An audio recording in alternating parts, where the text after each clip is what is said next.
everyone. So today we're gonna show you how to do some crystal flowers using different shapes of beads, just in case you don't have teardrops or all you have are rounds and things like that. So I really enjoy incorporating flowers into my Suncatchers. They're kind of fun, and there are a few different ways you can go about it. So what you're gonna need is some chain nose pliers. These are really pointy, but they're flat on the inside. Some round nose pliers for making loops if needed, or just helping you to grab stuff. We're not gonna make that many loops today, and some wire cutters, but mostly we're gonna be using our hands. So let's start off with showing you how to make a flower with teardrop beads that are top drilled. So these have a hole in the tip, and if you have a few of these in different colors, or you don't have to make them all in the same color, but you're gonna need five little drops and maybe something round or a couple of small. This is about 6 millimeter, and these are about 12 millimeters long and 6 millimeters wide. So you can use, instead of one big 6 millimeter bead for the middle, you can use a bunch of really small 3 millimeter or 4 millimeter. Okay, the wire you're going to need, I would not recommend working with anything thicker than 26 gauge when you have top drilled beads like this, just because it's pretty fragile, especially if you're going to make flowers out of gemstones that are top drilled. But 26 gauge is ideal, or even 28 gauge. 20 gauge is really thin, but I like 26 gauge.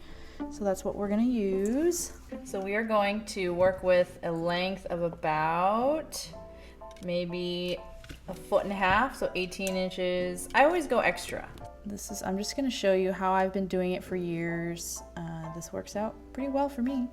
So we're going to thread all 5 teardrops, and you're going to thread it so that there's a little bit of extra length on this side here, but most of the length is on one side. This is what we're going to use to wrap around the teardrops.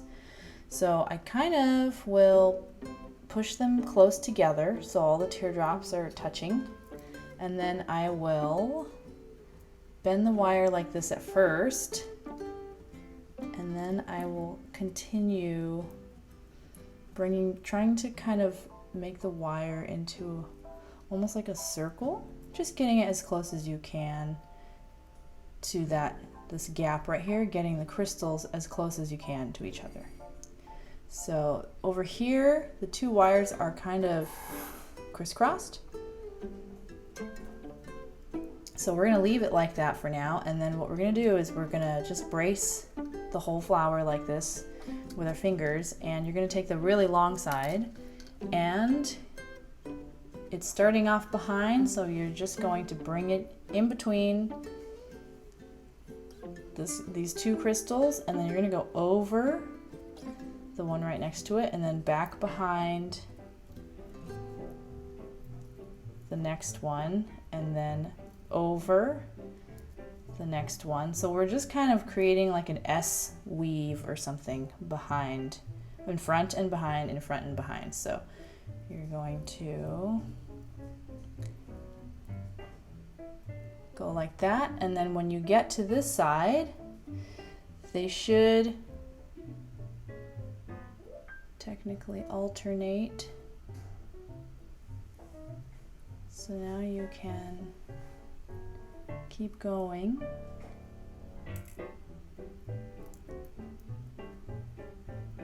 Just like that. So they're kind of, gently held in place right now. I like to do this process a few more times, so we're back at that first spot. This is where the 2 wires met up when we started, and now we're back at this spot. So we're just going to continue going behind and over the next one, and I kind of like to stack the wires next to each other neatly if I can. If not, that's why it's helpful to cover the flower sometimes with something, so that if it is a little bit loose or messy looking, you can cover it up. So this part I'm not really pulling super hard. You want to be kind of gentle so that you don't break your teardrops, just because any top drilled teardrop bead is more prone to breaking. I have broken so many gemstone teardrops and it is devastating every time. It hurts so much more when it's gemstone. So, okay, and then I like to do 3 times, so that's really secure.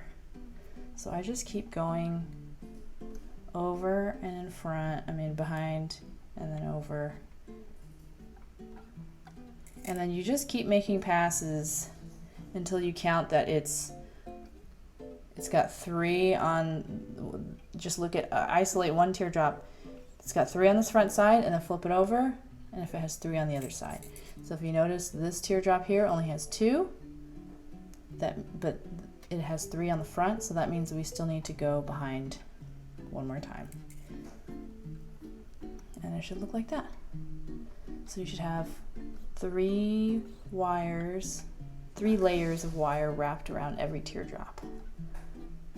Once we get to this point, I will usually just, as the wire's coming up, I will thread whatever crystal I want to sort of be the focal. These are still visible, but I've never really minded that. If you don't like it, you can maybe put more crystals around. So once I just cross over the wire, I'd cross over the entire flower, and then I'm going to insert this end into the flower and back out. So it's going through the center, and then I'm just going to pull it through. And sometimes it's hard to get the wire taut, so I will just wiggle the wire like this to try and pull through, so there's not like a weird lumpy piece of wire right there. So now, after we have put that on there, we have these 2 leftover wires that are on opposite sides. I like to have some spare length to work with and on opposing sides of the flower, so that you can wrap it onto, if you pretend my finger is a suncatcher frame, you can wrap it around the frame like this.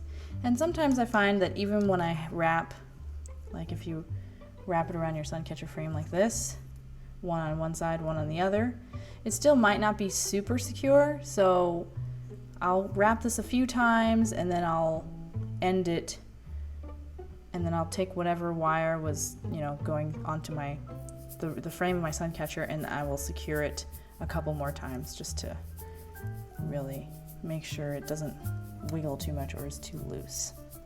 If you want to add more crystals around the edges, you can take one of these spare wires here and thread some really small crystals to go around. If you want to cover these coils so that it's not visible, you would just put a bunch of crystals and then wrap some tiny, maybe 3mm around there so it covers that. So yeah, so that's how you make a cute little flower with briolettes. These teardrop beads are called briolettes, the ones that are 3-dimensional teardrops.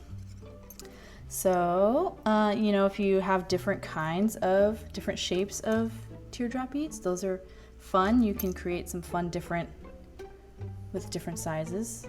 I made this, kind of reminds me of an orchid flower. So it's got some small ones, it's got some bigger briolettes, and you do the exact same technique. So if you see here, it's got the wires going, here's the back side. You can also play with different shapes of teardrops. So like these are really wide and flat, and then these are regular briolettes.